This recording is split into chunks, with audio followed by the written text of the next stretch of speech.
anytime you want to understand something, why is such and such happening? Why is there a biodiversity crisis?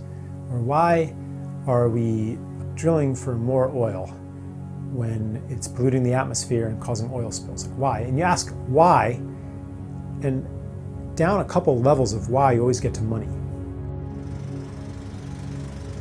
Yeah, I talk a lot about the story of self that every culture has, and it answers the question, what are you? What is it to be human? So it says that you're this separate being among other separate beings in a universe that is separate from yourself as well. Like, you're not me, that plant is not me, that's something separate. And this story of self really creates our world. If you're a separate self and there's other separate selves out there and other species out there, and the universe is fundamentally indifferent to you, or even hostile, then you definitely want to control. You want to be able to have power over other beings and over these whimsical, arbitrary forces of nature that could extinguish you at any time. This story is becoming obsolete. It's becoming no longer true. We don't resonate with it anymore. And it's actually generating crises that are insoluble from the methods of control. And that's what's clearing the space for us to step into a new story of self and a new story of the people.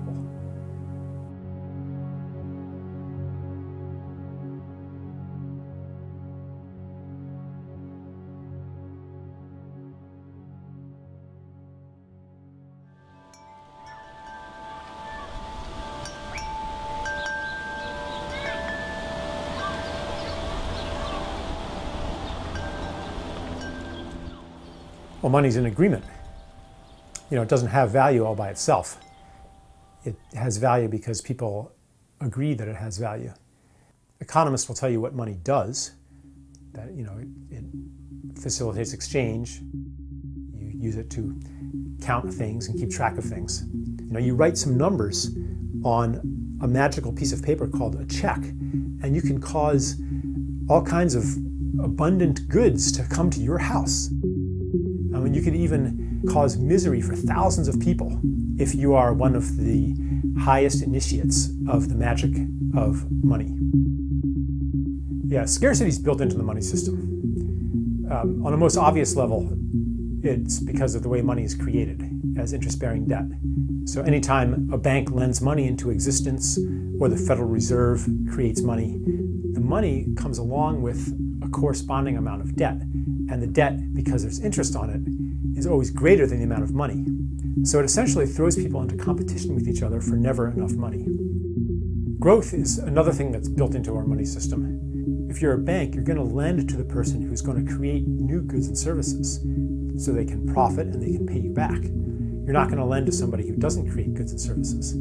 So money goes toward those who will create even more of it. But basically, economic growth means that you have to find something that was once nature and make it into a good, or was once a gift relationship and make it into a service. You have to find something that people once got for free, or did for themselves or for each other, and then take it away and sell it back to them somehow.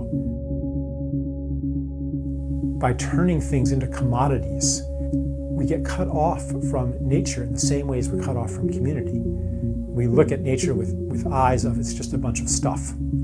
And that leaves us very lonely and leaves us with many basic human needs that go unmet. And if you have money, you might try to fulfill this hunger through purchasing, through buying things, or through accumulating money itself. And of course, now we're nearing the end of growth. The planet can't sustain much more growth.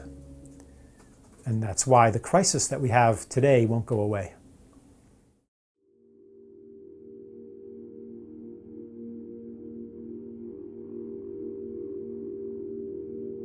One of the things I talk about is the sense of wrongness that I had as a child. Like, I think most kids have some sense of it, that it's not supposed to be this way. You know, just for example, that you're not supposed to actually hate Monday. and be happy when you don't have to go to school. Like, school should be something that you love. Life should be something that you love. We didn't earn any of the things that really keep us alive or that make life good. We didn't earn air. We didn't earn being born. We didn't earn our conception. We didn't earn being able to breathe. We didn't earn having a planet that can provide food. We didn't earn the sun. So I think that on some level, people have this inborn gratitude because on some level we know that we didn't earn any of this. We know that life is a gift. Well, if you know that you've received a gift, then the natural response is gratitude, the desire to give in turn. In a gift economy, it's not true the way it is in our money economy that everybody's in competition with everybody else. In a gift society, if you have more than you need, you give it to somebody who needs it. That's how you get status. And that's even where security comes from. Because if you build up all that gratitude, then people are going to take care of you too. And if there are no gifts, then there's no community. And we can see as societies become more monetized, that community has disappeared. People long for it, but you can't just have community as an add-on to a monetized life. You have to actually need each other. People desire to enact their gifts. And if they were free from money, they would do it. But money is so often a barrier. People think, oh, I would love to do this, but can I afford to do it? Is it practical? Money stops them. What beautiful thing would I do? What am I called to do? Would it be to set up big gardens for homeless people to take care of and reconnect them to nature? Would it be to clean up a toxic waste site? Like, what would you do? What beautiful thing would you do? And why isn't it practical to do these things? Why isn't there money in those things?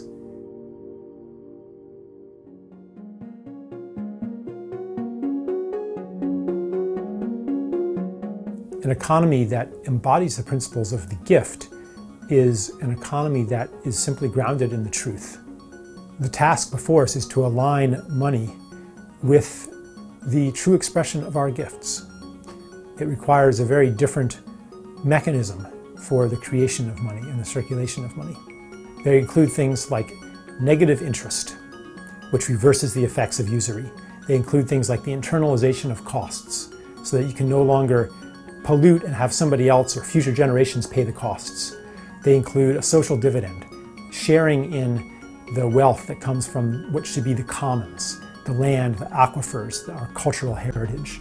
They include a relocalization of a lot of economic functions. They include all kinds of peer-to-peer finance and the peer-to-peer revolution. What will it take to shift away from the current money system? Well, the current money system just works less and less well. Growth can only be maintained at a higher and higher cost. Even our best efforts can't keep the economy growing as fast as it needs to for the system to work. And that creates further misery. People just can't take it anymore. Even the people on top, even the winners of this artificially induced competition, they're not happy either. It's not working for them either. So I think that we're going to see a series of crisis moments, each one more severe than the last. And at each crisis moment, we'll have a collective choice. Do we give up the game and join the people, or do we hold on even tighter? It's really up to us to determine at what point this wake-up point will happen.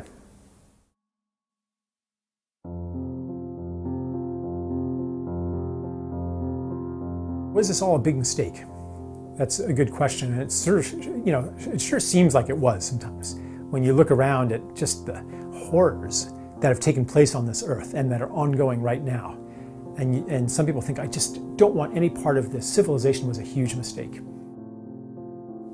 I came to see this whole journey of separation not as a mistake, but as part of a larger process. It started, I think, with the environmental movement in the 1960s. That was its first awakening into mass consciousness. And the astronauts went up and experienced the pinnacle of separation. And the photos that got beamed down, even today, it still evokes love in us. So we're falling in love with Earth. That's one part of our transition into adulthood.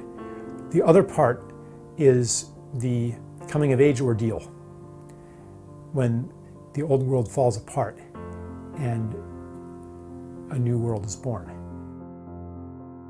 You know, a child plays. A child plays and develops his or her gifts, but doesn't apply them toward their true purpose yet. And that's what humanity's been doing. We've been messing around, playing with our gifts of technology and culture, and developing these gifts. Now we're coming into adulthood, and it's time to apply them to our true purpose.